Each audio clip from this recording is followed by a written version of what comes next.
This week it's a breakaway from the more traditional shapes and styles of rifles, and we're back to the more military or minimalist design. It's the sibling to a review I completed not that long ago of the RTI Prophet. This week we're going into the skeletal shape of the RTI Priest 2.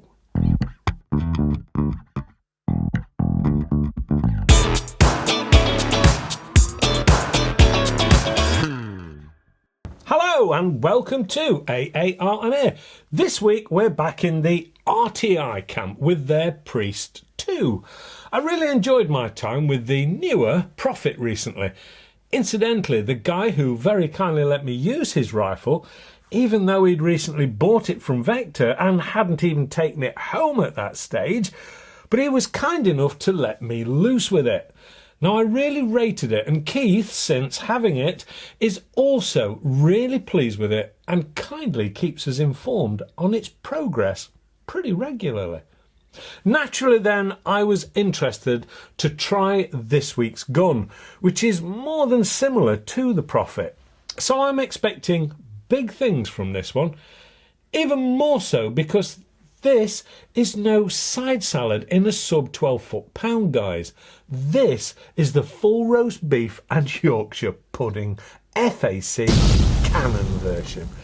I thought it was high time we looked at what the higher power versions of these can do. Yes, this is available in sub 12 foot-pound, and a really nice gun it is too.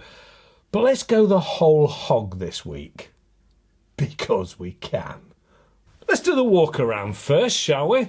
This is an all black item and comes with one or two bells and whistles with it as well. The first thing you notice, apart from the all black, is the function over form style.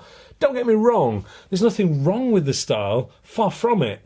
I would class myself the more traditional shape lover, but this is almost raw and bare engineering with a feel of being built to withstand some action. Not something that needs to be mollycoddled. Now, I'm not sure that everyone will understand that phrase, but it's tough. It feels more like a Tonka toy than a dinky toy. But it is definitely no toy. Specs and dimensions then first. The gun in standard form is 710mm long, topping the scales at 3 kilograms unscoped, with a 20-inch choked barrel, and is available in black or tan colouring. The calibers available are 177, 22, 25 and .30. It comes in standard form with a 320cc aluminium bottle out on the front, which does give impressive shot counts of about 110 per fill in the lower calibers, and even more impressive 40 shots in .30, even when it's hitting power figures of around 66 foot-pounds or 90 joules. Let's look a little closer, shall we? This one does have a few mods, as I've already said, and I'll explain those as we go along. The one thing that hits you straight away is that oversized 500cc carbon bottle out on the front. It's big, but I also think it looks stunning. This is also pushed further to the front of the gun because this is fitted with the optional external adjustable pressure regulator, which is adjustable from 50 to 200 bar. And this adjustment can be done without the need to empty the air from the cylinder. With this fitted, the shot count goes up by a claimed further 40%. And I would say that's a very conservative figure. An added bonus is that the weight drops by around 200 grams also. So, win, win, win, really. Above this is the CZ barrel, which is known for its accuracy. The .30 is fitted with a Lothar Walther, so yet again quality is the name of the game here. Let's not forget that these RTIs won the Bench Rest Championship out in Utah in 2019, so the pedigree is starting to look good. That barrel is shrouded, but if you want to make an already quiet gun whisper quiet, then there's a 1/2-inch thread on the end for you to fit your silencer or moderator of your choice if you wish. Now at this point it's worth highlighting the obvious. Well, it will be obvious to any FAC shooters out there, but not if you're a regular sub 12 foot-pound shooter, because even though I've said it is whisper quiet, wind this up to the kind of power levels that it's happiest with, then even with that shrouded barrel in a confined echoing place, you're really going to need that extra silencer or a pair of ear defenders, because this has the most beautiful crack to it. With a silencer fitted, it's back to the very manageable noise levels though. Looking at it, the whole gun does seem to be barrel with bits attached. I should probably say beautifully CNC bit attached, really. The rail along the top is the becoming more popular Picatinny type, and I must admit this does add a level of flexibility to the whole proceedings, where a dovetail will be left wanting perhaps. Talking about rails, there is a further small 20mm rail on the bottom of the trigger guard for bipods, torches or whatever you fancy, and they've even discreetly added a couple of dovetail rails on the side, just in front of the trigger. Talking about the trigger, initially it does feel a little strange, but it is perfectly functional and really rather nicely balanced and fully adjustable down to as low as 200 grams for those who like a very, very light trigger. It is pretty light straight out of the box and would be excellent for some nice, calm and relaxed target work. The first stage is not too long either. I suppose it feels strange to me because of the lack of the curvature to the blade itself, but different doesn't make it wrong. The grip is AR-15 style and fits my hand with no issues at all. Moving back, we come to the plenum area, and an extended plenum is an option if you prefer. It is quite possible to remove the front tank on these and shoot using an external piped air source, should you prefer. It seems like personal preferences and options have been fully catered for here. I should really include the magazine system in this options and preferences section, because this is loadable from either side. And the magazine itself can also be loaded either way round, adding to this ambidextrous nature. I would, however, suggest you choose a side you prefer and stick to it. I know I would, to prevent getting confused and finishing up loading the pellets in backwards down the barrel.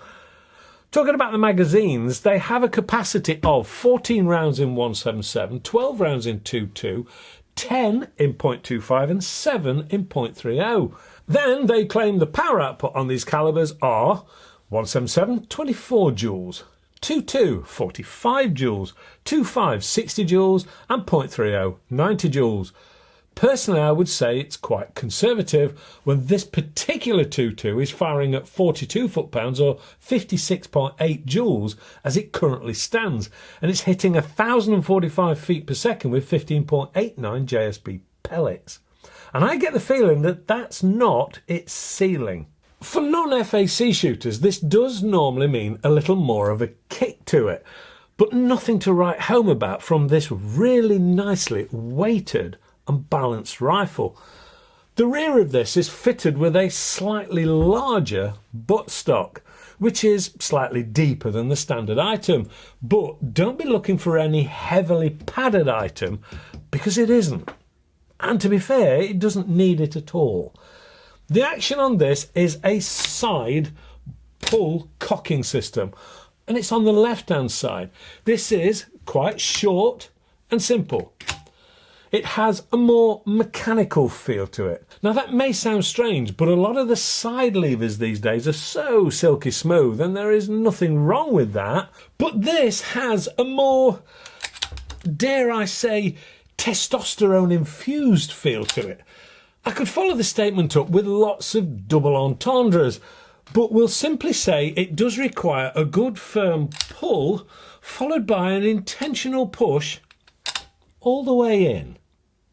It does have the ability to lock in the rearward position to allow you to load the magazine.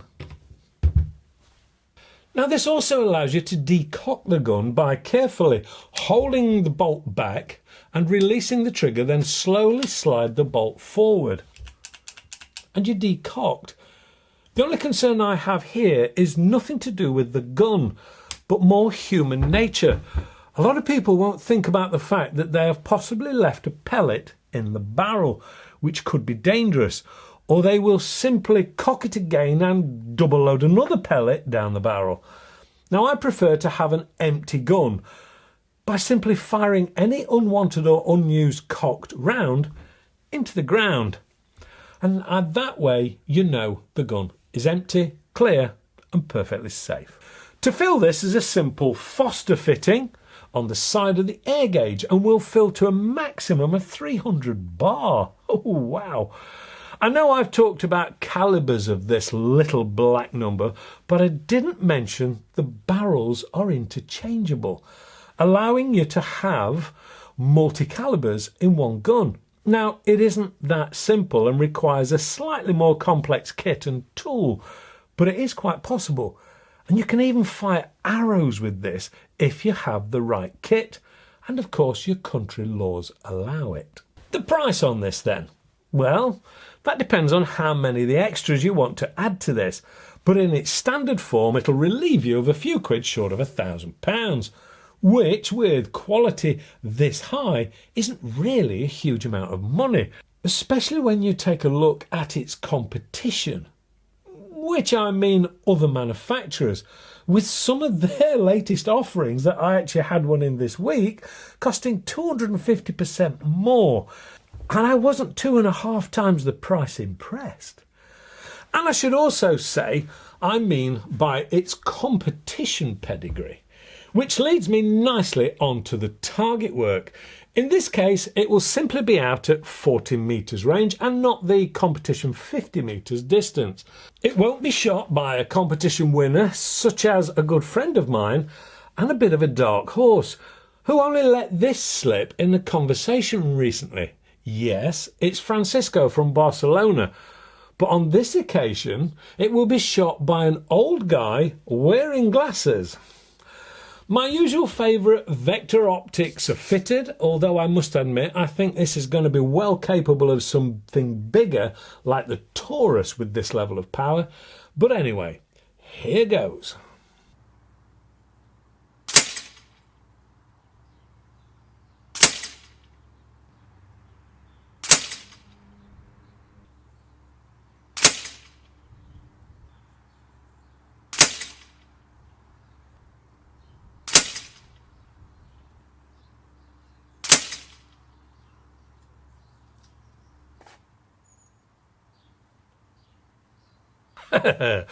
Well, I know I'm no competition shooter and it's the first time I've shot this, but it does give you a lot of self-confidence.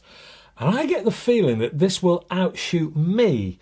And indeed, the weak link in this is the shorter distance it's being fired over and, of course, the shooter who's using it.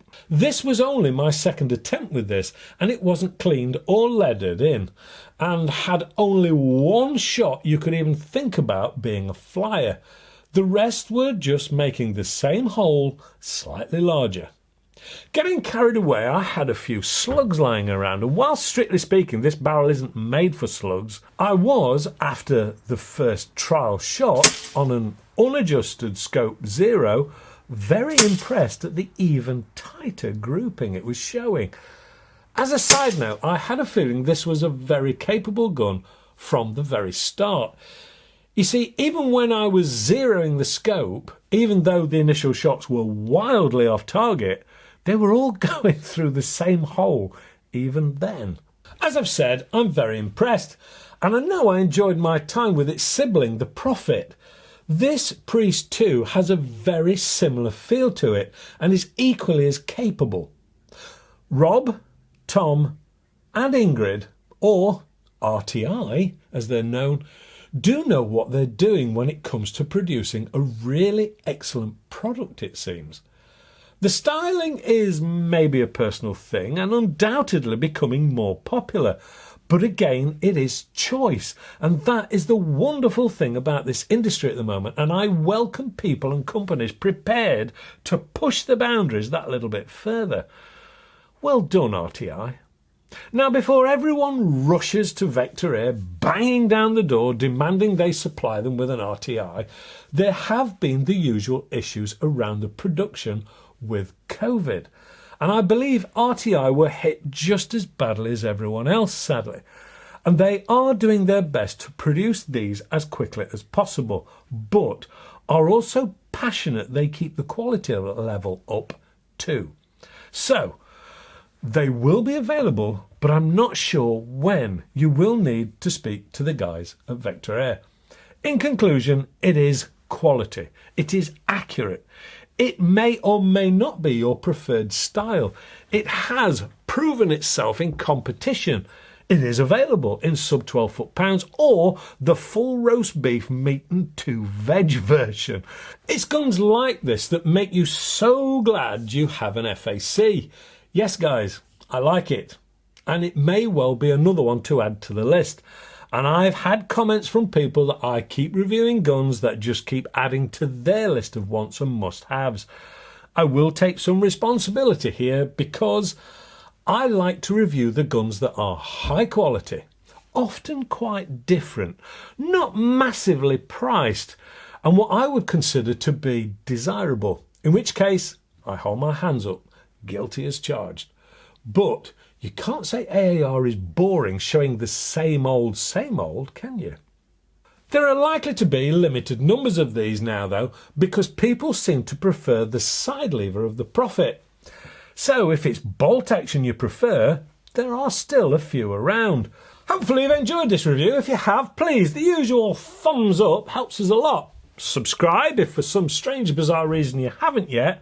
Well, don't worry, we'll put that one down as a temporary oversight. Hit the alarm bell to be notified when the next review comes out. Although I have the feeling people are starting to set their clocks by the Friday review launch time these days. As always, take a look at all this little lot and get involved. Don't forget, there is the merchandise. And as always, thanks to Vector Air, they do have to put up with a lot from me, and they are very understanding.